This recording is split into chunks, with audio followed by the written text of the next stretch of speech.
Your brain is organized to reflect everything you know in your life. Your brain is a record of the past. It's an artifact of everything you've learned and experienced at this moment. Feelings and emotions are the end product of past experiences, and we can remember experiences better because we remember how they feel.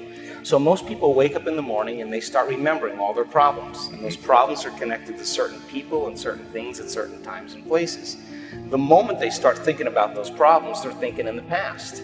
Those problems have an emotion associated with them, and the moment they start feeling those emotions, the body, as the unconscious mind, doesn't know the difference between an experience that's creating an emotion and the emotion the person's fabricating by thought alone. Now, thoughts are the language of the brain, and feelings are the language of the body. And how you think and how you feel creates your state of being. So most people's entire state of being, when they start their day, is already in the past. So you have a choice. The choice is, you're either defined by a vision of the future, or you're defined by the memories of the past.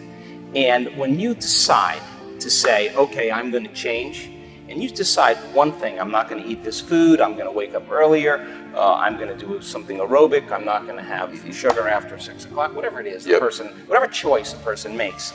The moment you make a choice to do something differently, and the hardest part about change is not making the same choice as you did the day before, get ready, because it's going to feel uncomfortable. It's going to feel unfamiliar. There's going to be some uncertainty and unpredictability, and that's the moment the game is on. Yes. So then most people, their body has been conditioned emotionally to be the mind.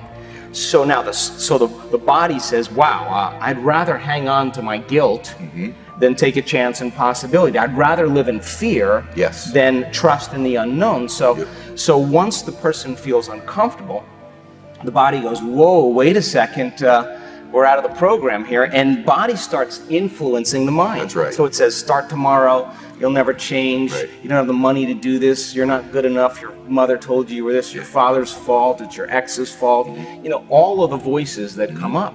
Now here's the deal. If you respond to those voices, those same thoughts as if they're true, by the way, they're always going on behind the scenes of your awareness, but now they're amplified because you're outside your comfort zone. You believe in that thought. That thought's going to lead to the same choice, which is going to lead to the same behavior, which is going to create the same experience and produce the same emotion. And the person's going to say, this feels right. No, that feels familiar. Going from the old self to the new self is a neurological, it's a biological, it's a chemical, it's a hormonal, it's a genetic death of the old self.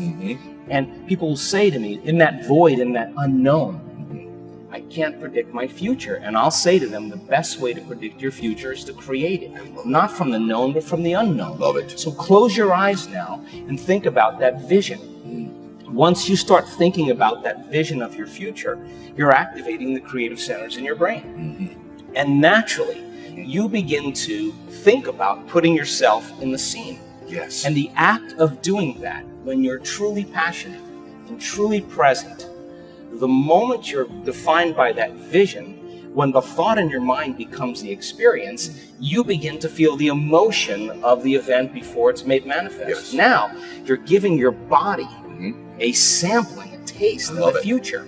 And now, if a thought and a feeling create a new state of being, you're combining a clear intention with an elevated emotion, and now you're beginning to change your biology, and you're seeing a whole new landscape that you could never see before, because you're no longer viewing your future through the lens of the past. I love that.